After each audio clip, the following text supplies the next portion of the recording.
बिस्मिल्लाहिर्रहमानिर्रहीम अस्सलामु अलैकुम वरहमतुल्लाहि वबरकातुहू। नाज़रीन कराम, गले में बलगम अटकना गारत, गले में कहरा गिरना, गले की हर खराबी का खात्मा, रेशे के लिए, बलगम के लिए, केरे के लिए, तमाम चीज़ों के लिए छुटकारे वाला नुस्खा लेकर हाजिर हूँ। नाज़रीन कराम, गले में बार बार बलगम का अटक जाना गारत करता है, गले में केरा गिरने को हमेशा के लिए नाबूद करता है। कच्चा पक्का बलगम जो है वो जब गिरता है उसको खत्म करता है। घड़ी घड़ी खंकार खंकार कर गला साफ करने से छुटकारा दिलाता है। और इसके अलावा गले की हर खराबी, हर तकलीफ को चंद दिनों में इंशाअल्लाह ताला खत्म कर देता है। गले की खर्राश, गले में दर्द होना, गले की सोजिश और वरम को नाबूद करके इसकी जड़ें काटने वाला नुस्खा है। आसान है, बेज़रर है और बेहद सस्ता है। इसे बनाएं और मजे करें। नाज़रीन कराम, इसके अज्जा नोशर मालें। सुहागा लेना है आपने, बरियां 40 ग्राम सुहागा लेना है। मुलट्ठी लेनी है 60 ग्राम। शहद असल आपने लेना है 50 ग्राम। तीन चीजें।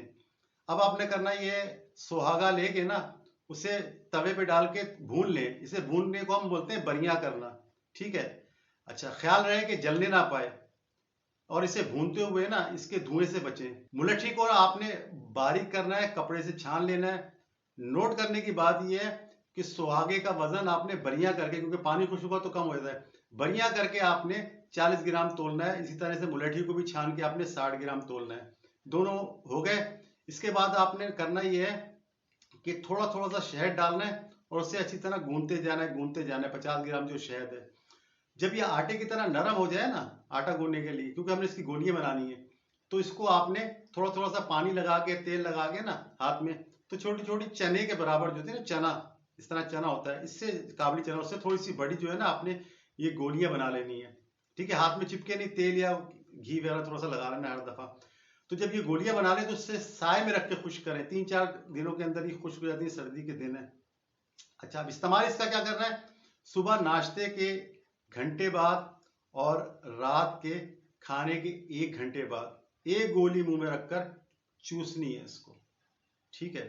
या फिर गर्म पानी से निगल लें, लेकिन ज्यादा फायदा करता है चूसने से।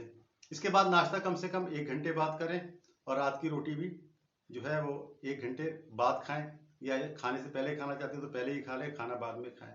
यानी दिन में 2 दफा एक एक गोली आपने जो है ना ताहसूल शिफा इस्तेमाल करनी है। अक्सर नए मरीज जो है नाज़रीन कराम, वो 8 से 10 दिन में सही हो जाते हैं, बस खत्म हो जाता है।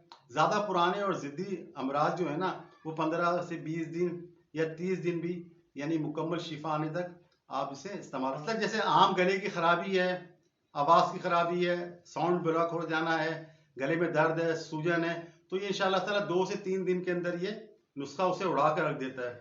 अच्छा, इस्तेमाल के दौरान अगर पैखाना पतला पतला आए या बार बार आए, तो ऐसे मरीज जो है दोपहर को 1 गिलास पानी के अंदर जो है ना, एक बड़ा चमचा खाने वाला, चावल वाला चमचा जिसे बोलते हैं, वो आपने सब गोल का छिलका जो है उसको आधा घंटा भिगो के दोपहर को किसी वक्त 1:30 बजे, 2 बजे, 3 बजे ये आपने मुसलसल खाना है। वो लोग जिनका मैदा नरम है, यानी कि बार बार पखाना आ जाता है, 2-3 बार पखाना आ जाता है, तो इस तरह से सब गोल खाएंगे तो वो रूटीन में आ जाएगा।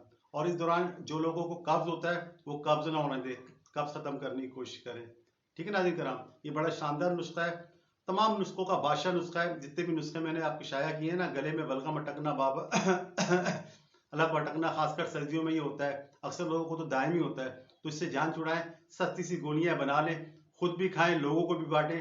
अल्लाह का आप पे करम भी होगा, सवाब भी मिलेगा और आपको हो सकता है थोड़ी सी शोहरत भी मिल जाए।